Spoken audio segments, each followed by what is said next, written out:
नमस्कार दोस्तों, आज सुबह की ताजा खबर जानने से पहले अगर चैनल में नए हैं तो चैनल को सब्सक्राइब करके बेल आइकन को प्रेस कर लीजिएगा। आज की पहली खबर, 10 साल की बेटियों का खुला दे ये अकाउंट, शादी तक हो जाएंगे 70 लाख रुपए। इस तेजी से बढ़ती महंगाई में आज परिवार के खर्चों को मैनेज करना काफी मुश्किल हो गया है। इसी बीच पेरेंट्स को बच्चे की पढ़ाई और शादी की चिंता भी लगी रहती है। खासतौर पर बात जब बेटियों की आती है तो ये चिंता डबल हो जाती है। लेकिन अब माता पिता को इनकी चिंता करने की कोई जरूरत नहीं, क्योंकि भारत सरकार ने बेटियों की पढ़ाई और शादी के तहत इंतजाम करेगी। दरअसल भारत सरकार की सुकन्या समृद्धि योजना के तहत बेटियों को सुरक्षित फ्यूचर मिलता है। इसमें जमा की गई राशि पर 8.2% का ब्याज मिलता है। इस योजना के तहत जमा राशि के ऊपर 8.2% का ब्याज मिलेगा, जो लड़की को 21 साल पूरा होने के तक उसके बैंक अकाउंट में जमा होता है। इसके बाद 21 साल पूरे होते ही इस पैसे से आसानी से निकाला जा सकता है। इस योजना में मिल रहे ब्याज के हिसाब से बेटी के लिए सालाना 1.5 लाख रुपए यानी 15 साल तक जमा करने पर जमा की गई राशि कुल 22,50,000 रुपए होगी। वहीं इस पर लगने वाले ब्याज के मुताबिक कुल ब्याज 46,77,578 रुपए हो जाएंगे। यानी 21 साल का होने तक आपकी बेटी को लगभग 70 लाख रुपए मिलेंगे, यानी आपकी बेटियां लखपति बन जाएगी। अगली खबर, अपार आईडी से अब छात्रों को फ्लाइट टिकट में मिलेगी छूट। केंद्रीय शिक्षा मंत्रालय ने बीते दिनों एक अहम फैसला लिया है। केंद्रीय शिक्षा मंत्रालय ने automatic permanent academic registry ID से छात्रों को मिलने वाली सुविधा का दायरा बढ़ाया है। अब अपार आईडी से छात्रों को फ्लाइट टिकट में भी छूट मिलेगी। इस सुविधा का फायदा 31 करोड़ से अधिक छात्रों को मिलेगा। अब सवाल ये है कि किसी छात्र की अपार आईडी क्या है, इसके बारे में अभिभावकों को कैसे जानकारी मिलेगी। केंद्रीय शिक्षा मंत्रालय ने अपार आईडी से छात्रों को फ्लाइट टिकट में छूट देने की घोषणा की है। फ्लाइट टिकट में कितनी छूट मिलेगी इसका ऐलान अभी नहीं किया गया है, लेकिन इससे पूर्व एक अपार आईडी से छात्रों को रेल टिकट में छूट मिलती है। इसके साथ ही अपार आईडी से छात्रों को लाइब्रेरी में भी फ्री एंट्री जैसे कई सुविधाएं मिल सकती है। अपार आईडी बनाने का काम स्कूल का है। वहीं छात्रों के लिए अपार आईडी को बीते सालों में ही अपार आईडी के अनिवार्य किया गया था। मसलन इसी साल में सीबीएसई बोर्ड परीक्षा में शामिल होने के लिए अपार आईडी को अनिवार्य कर दिया है।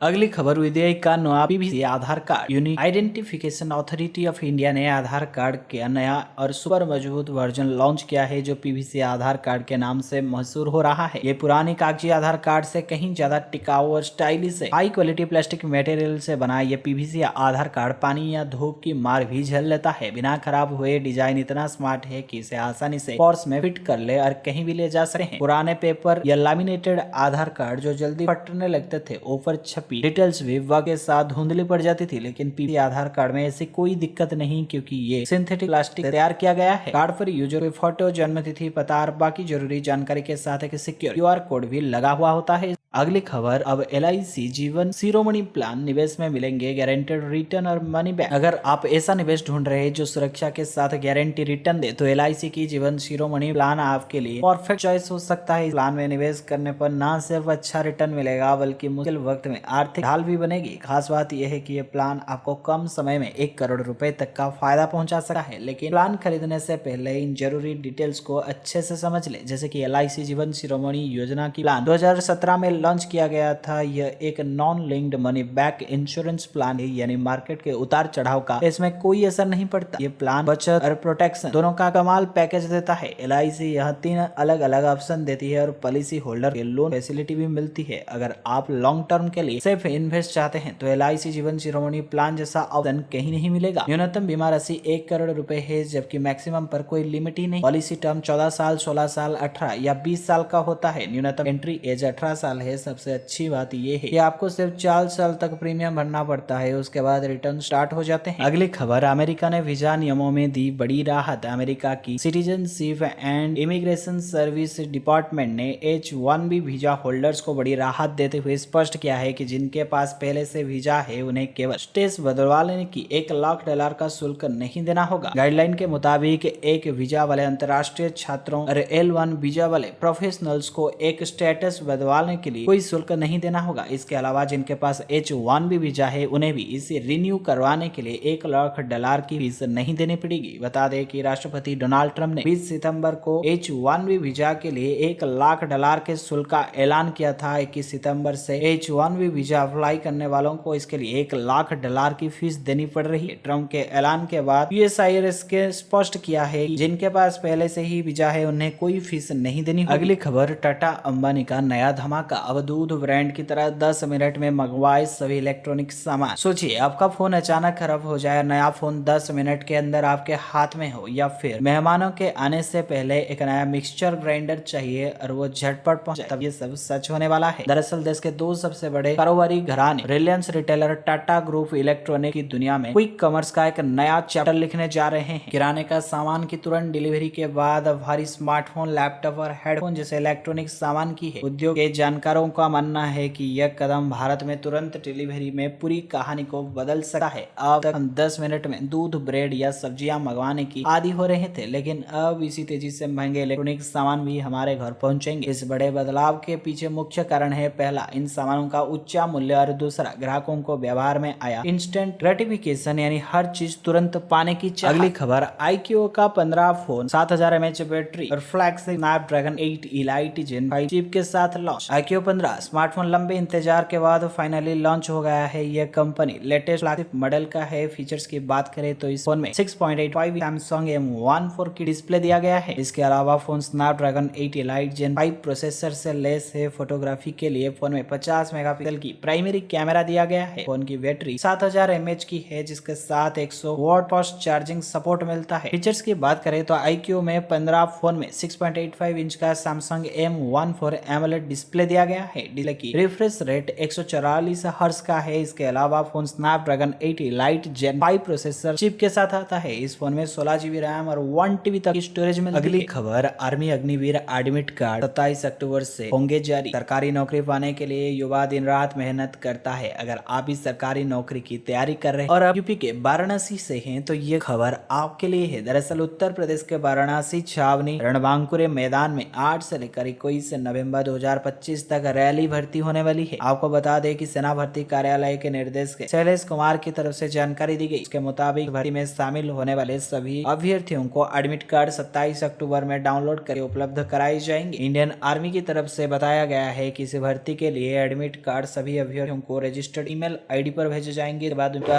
अपनी लॉगिन डिटेल्स को फिल करके इसे डाउनलोड कर सकते हैं। जिन अभ्यर्थियों को अगर ईमेल के द्वारा एडमिट कार्ड प्राप्त नहीं हुए हैं तो वो लोग इंडियन आर्मी के आधिकारिक वेबसाइट ज्वाइन इंडियन आर्मी.in पर जाकर एडमिट कार्ड सेक्शन में लॉगिन डिटेल्स को दर्ज करके एडमिट कार्ड डाउनलोड कर सकते हैं। हालांकि तब भी उम्मीदवारों को एडमिट कार्ड प्राप्त नहीं हुए तो उन्हें 31 अक्टूबर तक छावनी कार्यालय में जाकर प्रवेश पत्र का ले सकते हैं। अगली खबर, 31 अक्टूबर से पहले करेंगे ये 3 काम, वरना SBI खाता हो जाएगा बंद। भारतीय स्टेट बैंक ऑफ इंडिया के लाखों ग्राहकों के लिए एक बड़ी खबर सामने आ रही है। भारतीय रिजर्व बैंक ने बैंक खातों के लिए नए सख्त नियम जारी किए हैं जो 31 अक्टूबर 2025 से लागू होने जाएंगे। अगर आप अपने SBI खाते में जुड़े जरूरी अपडेट समय पर नहीं करवाते तो आपका खाता ब्लॉक या इनएक्टिव हो सकता है। ये बात खास तौर पर उन लोगों के लिए चेतावनी है जिसके SBI खाते लंबे वक्त से निष्क्रिय पड़े हैं या जिनमें पूरी जानकारी नहीं भरी है। 31 अक्टूबर के आसपास कई बड़े बैंकिंग बदलाव आ रहे हैं जो सीधे आपके SBI खाते को छू लेंगे। सबसे पहले बात करते हैं कि खाते के एक्टिव रहने की। अगर आपके SBI खाते में 12 महीने से ज्यादा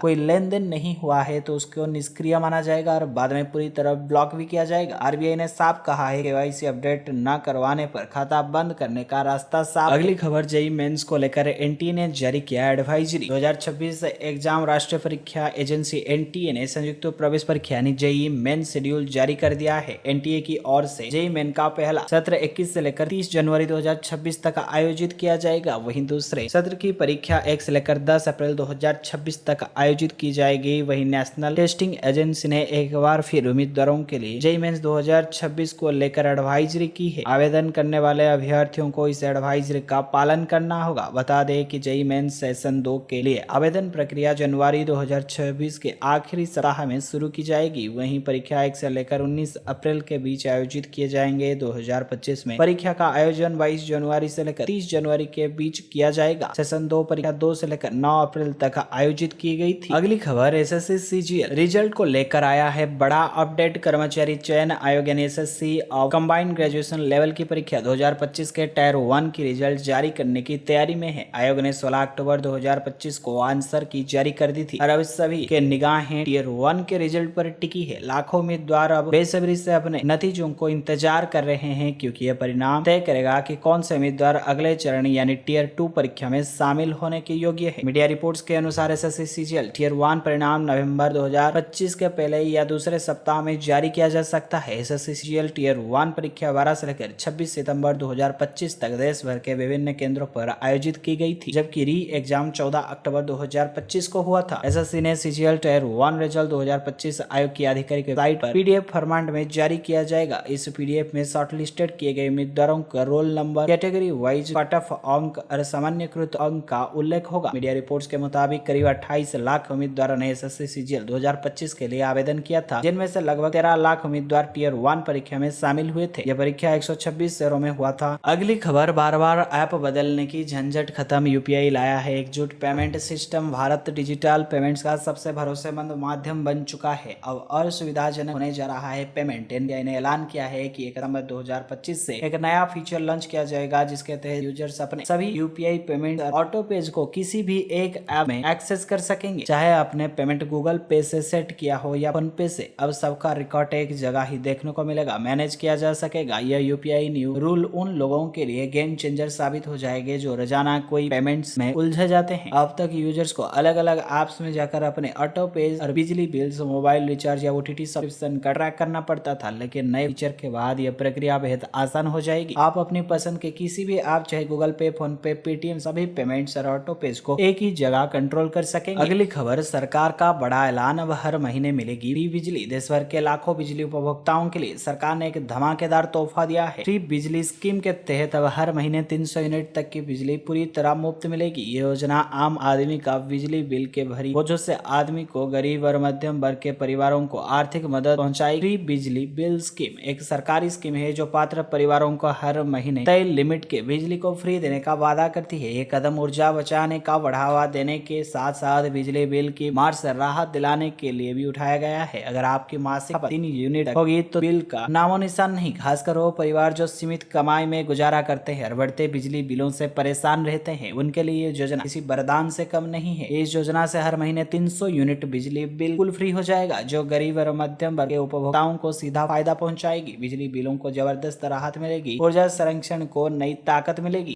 अगली खबर, व्हाट्सएप ला रहा है नया फीचर, अब अननोन नंबर से नहीं आएंगे परेशान करने वाले मैसेज। अगर आप भी व्हाट्सएप पर रोजाना अननोन नंबर से आने वाले ऑफर, डिस्काउंट या बिजनेस मैसेज से परेशान है, तो राहत की खबर है। व्हाट्सएप का एक नया फीचर टेस्ट कर रहा है जो यूजर्स को इन अनचाहे मैसेज से बचा सकता है। मेटा के स्वामित्व वाला व्हाट्सएप अब ऐसा सिस्टम लाने जा रहा है जिससे बिजनेस अकाउंट्स को सीमित मैसेज भेजने की अनुमति दी जाएगी। यानी अगर कोई कंपनी लगातार बिना रिप्लाई के मैसेज भेजती है तो उसे यूजर को मैसेज भेजने से रोका जा सकता है। व्हाट्सएप में फिलहाल कुछ देशों में टेस्ट हो रहा है। व्हाट्सएप का मकसद है कि बिजनेस अकाउंट्स पर लगाम लगाई जाए और बिना जरूरत के यूजर्स को बार बार मैसेज ना भेजा जाए। अगर कोई बिजनेस यूजर को लगातार मैसेज भेजता है तो यूजर उनकी चैट का जवाब नहीं देता है तो व्हाट्सएप सिस्टम अपने आप उस बिजनेस को चेतावनी देगा। अगर ये सिलसिला जारी रहता है तो इस अकाउंट्स को मैसेज भेजने से ब्लॉक कर दिया जाएगा। अगली खबर, दिल्ली सरकारी स्कूल के छात्र ओपन स्कूल से भी हो रहे हैं फेल। पिछले 4 सालों में 10वीं में असफल हुए हैं 70% स्टूडेंट। दिल्ली सरकार के छात्रों को अपने ओपन स्कूल से बोर्ड एग्जाम दिलवाने वाले प्रोजेक्ट पर सवाल उठने लगा है। असल में दिल्ली में अब ओपन स्कूल में भी छात्र फेल हो रहे हैं। इसको लेकर पिछले सालों के आंकड़े सामने आए हैं, जिससे पिछले 4 साल में ओपन बोर्ड से 10वीं की परीक्षा देने वाले दिल्ली के 70% छात्र फेल हो गए हैं। ऐसे में दिल्ली सरकार के ओपन स्कूल प्रोजेक्ट पर अब सवाल उठने लगे हैं। असल में दिल्ली सरकार ने दिल्ली एक दशक से ओपन स्कूल प्रोजेक्ट शुरू किया हुआ है। इस प्रोजेक्ट के तहत दिल्ली सरकार का शिक्षा निर्देशालय सरकारी स्कूलों में पढ़ रहे छात्रों को ओपन स्कूल यानी national institute of open school से 10वीं और 12वीं बोर्ड एग्जाम के लिए प्रोत्साहित करता है। मसलन इस प्रोजेक्ट के तहत सरकारी स्कूलों में 9वीं, 10वीं, 11वीं और 12वीं कक्षा में पढ़ रहे पढ़ाई में कमजोर या फेल छात्रों को ओपन स्कूल में 10वीं और 12वीं बोर्ड परीक्षा दिलाई जाती है। हालांकि इन छात्रों के लिए निर्देशालय अलग से कक्षाएं आयोजित करता है। आम आदमी पार्टी सरकार में इसकी काफी आलोचना भी हुई थी, जिसे सरकारी स्कूलों में के बोर्ड परिणाम सुधारने की कवायद के तौर पर देखा जाता था। न्यूज एजेंसी पीटीआई रिपोर्ट के अनुसार साल 2024 में एनआईओएस प्रोजेक्ट के तहत 10वीं बोर्ड के लिए 7,794 छात्र रजिस्ट्रेशन कराया गया था, जिसमें से सिर्फ 37% यानी 2,842 ही परीक्षा में पास हुए थे। पीटीआई ने ये जानकारी आरटीआई के तहत मांगी गई जानकारी के अनुसार दी है। शिक्षा निर्देशालय ने मांगी गई जानकारी के आधार पर पीटीआई की रिपोर्ट में कहा गया था कि इन प्रोजेक्ट के तहत 2017 2017 में 8,563 छात्रों में से 3,748 छात्र पास हुए थे। इसी तरह 2018 में 18,344 छात्रों में से 12,096, साल 2019 में से 18,626 छात्रों में से 17,737 और साल 2020 में 15,061 छात्रों से 14,995 पास हुए थे, जबकि साल 2022 में 10,598 और 2023 में 29,436 छात्रों में क्रमशः 3,480 और 7,698 छात्र ही परीक्षा में पास हुए। यानी पिछले 4 सालों में NIOS से केवल 30% छात्र ही परीक्षा पास कर सके। तो दोस्तों आज के लिए इतना ही, मिलते हैं कल सुबह फिर से नई ताजे खबर के साथ।